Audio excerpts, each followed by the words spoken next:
Caros amigos telespectadores, graça e paz a todos vocês, em nome de Deus o Pai e de seu Filho Jesus. Nós hoje vamos falar sobre uma história bíblica que é conhecida como o bom malfeitor ou o bom ladrão. Um daqueles dois malfeitores que foi crucificado ao lado de Jesus se arrependeu e clamou a Jesus pelo perdão. O outro endureceu mais ainda e criticava a Jesus ali na cruz.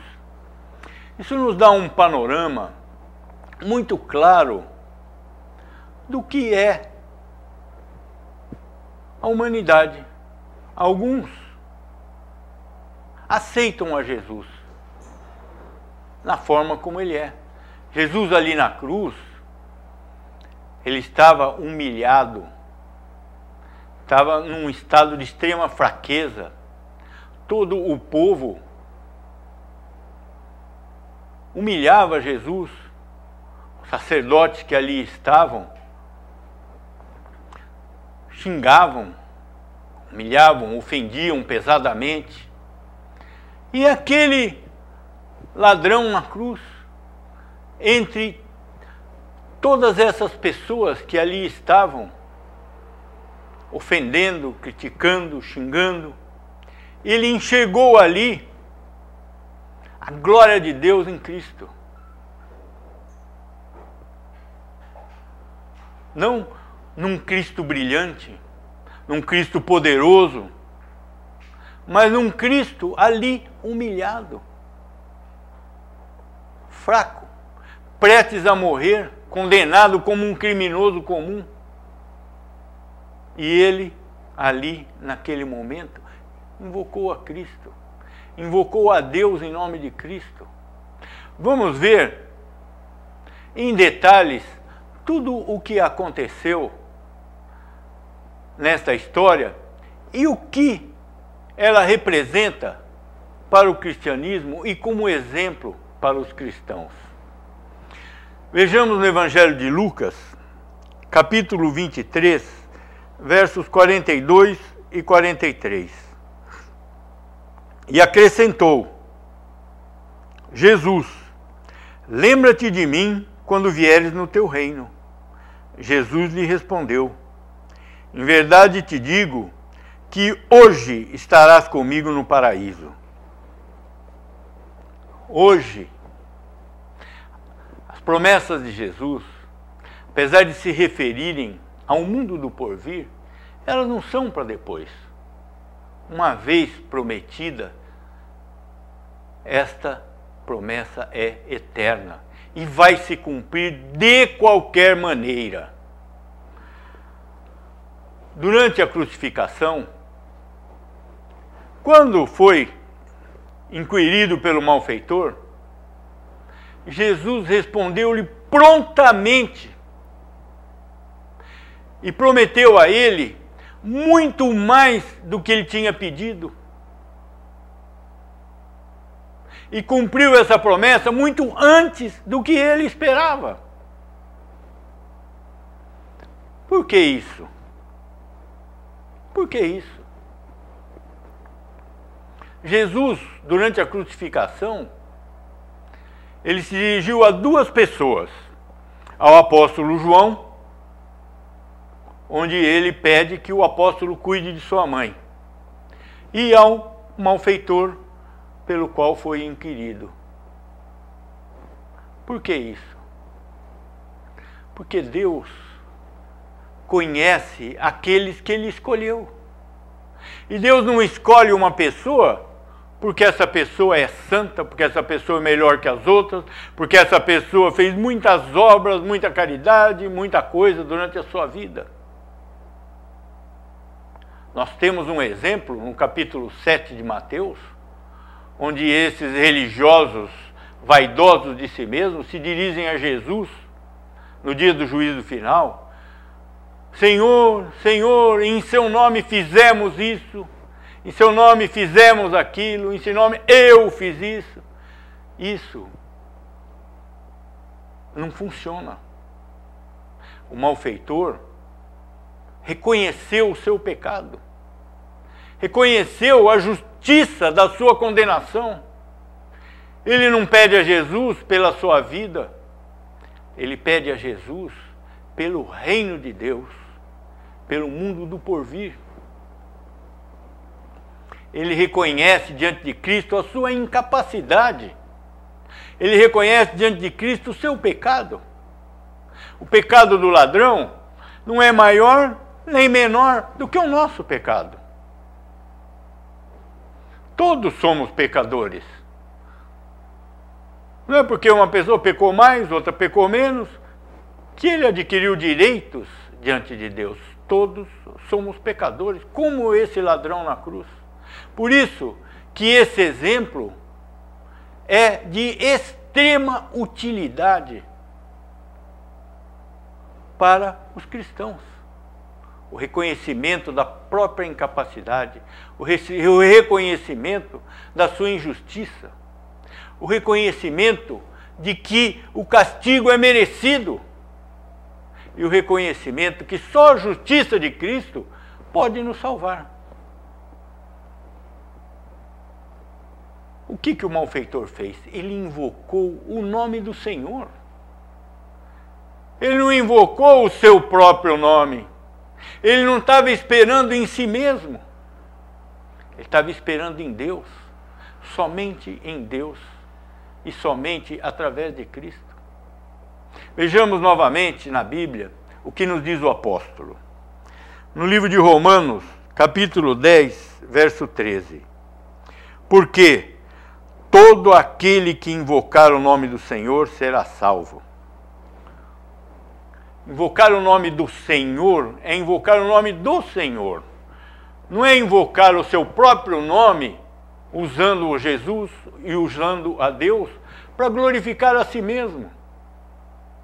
Quando eu invoco o nome do Senhor, eu esqueci da minha capacidade, do meu mérito próprio.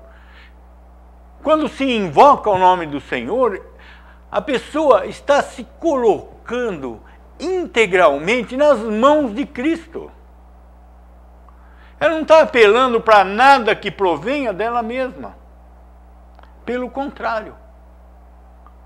O que é invocar o nome do Senhor? Não é para que Ele se lembre das nossas obras, para que Ele se lembre das nossas orações. Não. Se eu estou invocando o nome do Senhor, estou me colocando nas mãos dele. Não estou acreditando em nada mais que provenha do mundo, que provenha de mim mesmo. E Jesus, quando prometeu ao malfeitor que ele estaria no paraíso, ele não estava se referindo a um paraíso terrestre. Ele não estava se referindo à prosperidade material, a riquezas, a honra e glória entre os homens, a saúde. Não, ele prometeu ao malfeitor a vida eterna. O que são as bênçãos materiais que podemos conseguir nesse mundo, face à vida eterna, diante de Deus, diante de Cristo. A vida eterna, é isso que é a promessa de Jesus. Mas lá está um malfeitor, invocou ao Senhor, dirigiu-se diretamente a Jesus e foi aceito imediatamente no paraíso. Como se explica uma coisa dessas? Se não pela escolha eterna de Deus.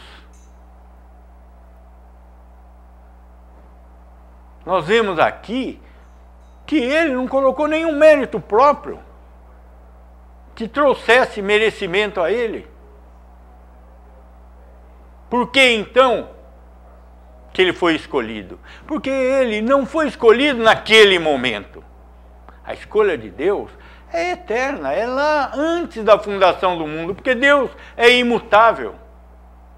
Deus não pode mudar, porque ele é eterno, ele é infinito, ele é onisciente. Se ele mudar, ele deixaria de ser Deus. A imutabilidade é uma característica própria de Deus.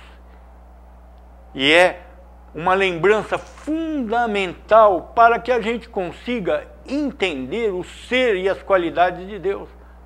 Ele é imutável. Eu, o Senhor, não mudo.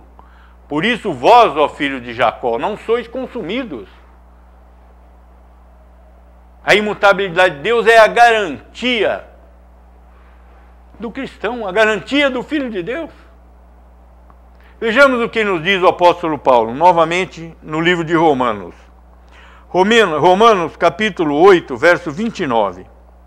Porquanto, aos que de antemão conheceu, também os predestinou para serem conformes à imagem de seu Filho, a fim de que ele seja o primogênito entre muitos irmãos. Então o que acontece? Aquele ladrão na cruz estava predestinado a ser conformado à imagem de Jesus. Ele ali, quando clamou a Jesus, quando invocou o nome do Senhor, ele estava apenas cumprindo uma determinação de Deus que precede a criação do mundo. Essa é a explicação. Essa é uma situação eterna. O que Jesus diz a ele? Ainda hoje estarás comigo no paraíso. Ainda hoje. Quando essa pessoa morre, a sua alma estará imediatamente nas mãos de Deus, no seu destino final, seja no céu, seja no inferno. Deus se glorifica naqueles que vão ao céu, que são seus filhos, mas Ele também se glorifica naqueles que vão ao inferno. Ele exerce o seu poder vindicativo para aqueles que foram rebeldes ao Evangelho. Não existe nenhum poder paralelo no universo que fique contendendo com Deus para levar uma pessoa para o inferno, para impedir que outra vá ao céu. O poder de Deus é único e absoluto. A vontade de Deus é a razão de todas as coisas. Já falei isso várias vezes e vou repetir outras tantas. Então, tudo o que acontece é proveniente da vontade de Deus. O que nos diz Eclesiastes? Eclesiastes é um codinome de Salomão, que significa o pregador. Salomão escreveu várias coisas que estão nesse livro do Eclesiastes, que estão no livro de Provérbios. E ele lá no livro de Provérbios, no livro do Eclesiastes, ele nos diz o seguinte. Eclesiastes, capítulo 12, versos 6 e 7. Antes que se rompa o fio de prata, e se despedace o copo de ouro, e se quebre o cântaro junto à fonte, e se desfaça a roda junto ao poço, e o pó volte à terra como era, e o espírito volte a Deus que o deu. Salomão aqui está se referindo metaforicamente à morte, como o rompimento do fio de prata, a quebra do jarro de ouro. Isso é a morte física. E segundo ele nos diz aqui no Eclesiastes, o corpo volta ao pó de onde veio, e o espírito volta a Deus que o deu. Quando uma pessoa é concebida, naquele ato da concepção, Deus dá a ele, cria para ele um espírito ou uma alma, que são sinônimos. Alma e espírito é a mesma coisa. Então, aquele pequenino ser concebido naquele momento, no útero de sua mãe, recebe de Deus uma alma. Uma alma perfeitamente adequada àquele corpo que foi criado. No momento da morte, essa alma volta a Deus que a deu. Então nós vemos que o ladrão na cruz, ele não foi chamado naquele instante, mas ele foi escolhido por Deus antes da criação do mundo. o chamado de Deus, pode ser durante a vida da pessoa, pode ser próximo à morte, pode ser no ventre da pessoa. Nós já vimos aqui alguns exemplos. João Batista foi chamado no ventre de sua mãe. O profeta Jeremias foi chamado no ventre de sua mãe. Zaqueu foi chamado em idade adulta. Os apóstolos foram chamados na idade adulta. O ladrão foi chamado no último momento de sua vida. A mulher adúltera foi perdoada quando adulta. Então, ninguém sabe o momento em que esse chamado vai ocorrer, em que a pessoa vai ser justificada por Deus. No diálogo de Nicodemos com Jesus, no capítulo 3 do Evangelho de João, onde Jesus fala sobre o novo nascimento, Jesus diz que o Espírito de Deus, o Espírito Santo, age conforme o vento. Você sente o vento passar, você vê a intensidade do vento, mas você não sabe de onde ele vem, nem para onde ele vai, quando ele vem, nem quando ele vai parar. Assim é o Espírito de Deus. Nenhum homem tem predomínio sobre o Espírito de Deus. O Espírito de Deus é uma pessoa, como Deus o Pai, como Deus o Filho. Ele age conforme o seu moto próprio, conforme a vontade de Deus. Então, esse exemplo do bom ladrão é um exemplo temido pelos religiosos moralistas. Os religiosos moralistas querem ser salvos pelas suas próprias obras, por uma vida de alto padrão moral, pelas suas realizações pessoais. Mas esse exemplo está registrado na Bíblia exatamente para isso. Para sufocar a vaidade humana, para matar o orgulho do homem, para deixar o ego do homem no seu devido lugar, na lata do lixo. Então,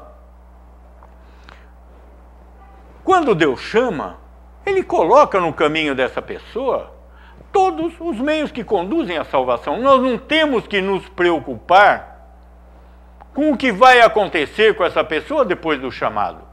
Se o chamado parte da vontade de Deus, se é da vontade de Deus que essa pessoa seja salva, Ele vai salvar essa pessoa. Ao longo dos percalços da vida, das dificuldades, do sofrimento, de todas as coisas. Que essa pessoa seja rica, seja famosa, seja cheia de saúde, seja pobre, seja doente, isso não faz diferença para Deus. Se Ele decidiu salvar, Ele irá salvar. E essa pessoa que é chamada não vai mais apreciar o pecado como era antes desse chamado. É claro que ninguém vai ser perfeito nessa vida. Todos nós estamos sujeitos ao pecado e pecamos no dia a dia. Mas o pecado passa a desagradar esse Filho de Deus que foi chamado.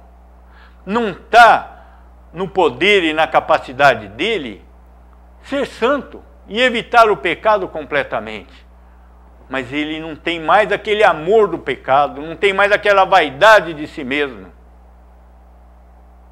Vejamos novamente o apóstolo Paulo no livro de Romanos. Romanos, capítulo 6, verso 1. Que diremos, pois? Permaneceremos no pecado para que seja a graça mais abundante? De modo nenhum. Como viveremos ainda no pecado, nós, o que para ele morremos? Quando o apóstolo Paulo diz que nós morremos para o pecado quando somos chamados por Deus, ele não quer dizer que a pessoa não vai pecar mais. O apóstolo João nos diz na sua primeira carta, aquele que diz que não peca é mentiroso e faz de Deus mentiroso. Nós somos pecadores, mas o cristão que foi chamado por Deus odeia o pecado, apesar de cometê-lo. O apóstolo Paulo, o mesmo que disse aqui, como viveremos ainda no pecado, nós, os que para ele morremos? Esse mesmo apóstolo, mais para frente, no final de sua vida, se chama de o maior dos pecadores. Ele odeia o pecado, mas é um pecador. Então o fato de odiar o pecado não nos traz a condição de viver livre do pecado, de ser santo. Todo aquele que pretende ser santo tem dois caminhos na sua vida: a hipocrisia ou a insanidade. O ladrão não disse a Jesus: eu não mereço estar aqui, eu sou bonzinho. Ele confessou o seu pecado, ele aceitou a pena que lhe foi imposta e pediu a Jesus pela vida no mundo do porvir, pelo reino de Deus. Essa história do bom malfeitor constitui-se na mais surpreendente história de todo o Evangelho. Por quê? O que ela nos traz? O fato cabal e definitivo que o malfeitor foi salvo.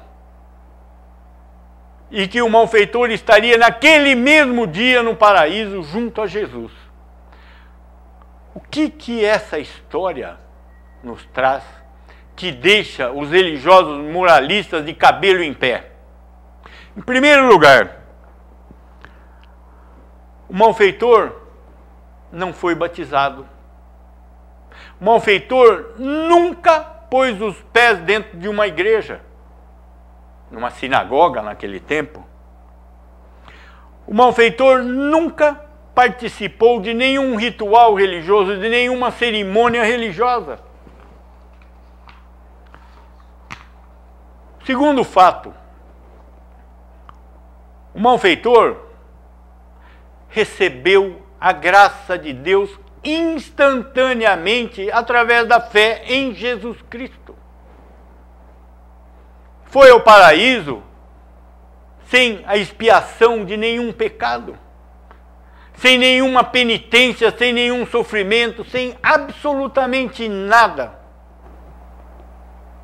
Ele simplesmente depositou a sua fé aos pés de Jesus e foi perdoado. Isso é a graça de Deus. É o temor dos religiosos moralistas. O perdão de terra, o perdão de Deus para toda a humanidade, ou seja, a universalidade do amor de Deus, do perdão de Deus, também cai por terra. A única pessoa que ali estava, que foi perdoada, foi o bom ladrão. O outro ladrão não foi perdoado. Os sacerdotes religiosos que estavam ali presentes não foram perdoados.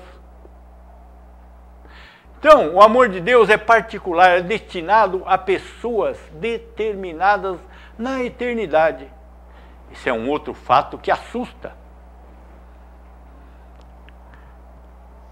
O que diz Jesus na sua oração sacerdotal, onde ele intercede junto a Deus por aquelas pessoas que seriam salvas? No Evangelho de João, capítulo 17, verso 9, Jesus diz o seguinte: é por eles que eu rogo, não rogo pelo mundo, mas por aqueles que me deste, porque são teus. Então, o sacrifício de Cristo foi destinado a determinadas pessoas, escolhidas por Deus, que serão salvas em qualquer situação. Porque a salvação provém de Deus e não provém do homem. A salvação não depende do que o homem faça. Vejamos novamente o que diz o apóstolo no livro de Efésios. Efésios, capítulo 2, versos 8 e 9. Porque pela graça sois salvos, mediante a fé. E isso não vem de vós, é dom de Deus, não de obras, para que ninguém se glorie. Então, o que tudo isso nos diz? O bom ladrão foi salvo pela fé em Cristo. Mas essa fé em Cristo foi um dom de Deus. Então Deus salva a quem ele determinou salvar, dando a essa pessoa todas as condições necessárias para que ela seja salva. É como você aprontando uma criancinha para ir à escola. Você coloca o lanche na mochila dele, você coloca a lição dentro da bolsinha, você veste, você dá banho, você alimenta e prepara para que ele vá à escola. Senão, ele não vai. Da mesma forma, nós somos crianças diante de Deus. Se ele não prover todos esses esquemas para a salvação, ninguém seria salvo.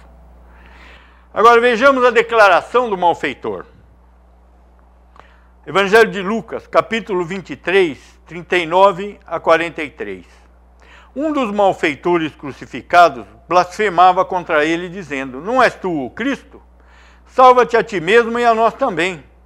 Respondendo-lhe, porém, o outro, repreendeu-o, dizendo: nem ao menos temes a Deus, estando sob igual sentença? Nós, na verdade, com justiça, porque recebemos o castigo que nossos atos merecem. Mas este, Jesus, nenhum mal fez. E acrescentou: Jesus, lembra-te de mim quando vieres no teu reino.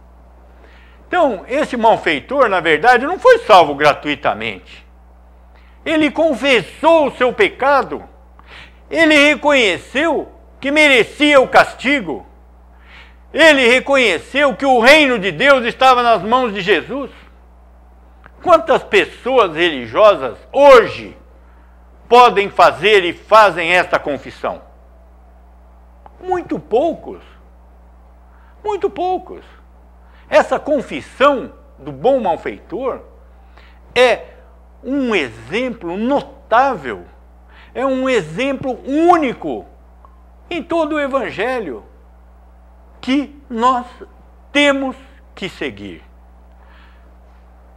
Por isso, meditem a respeito dessa confissão do bom malfeitor e tudo o que foi feito por Cristo para ele.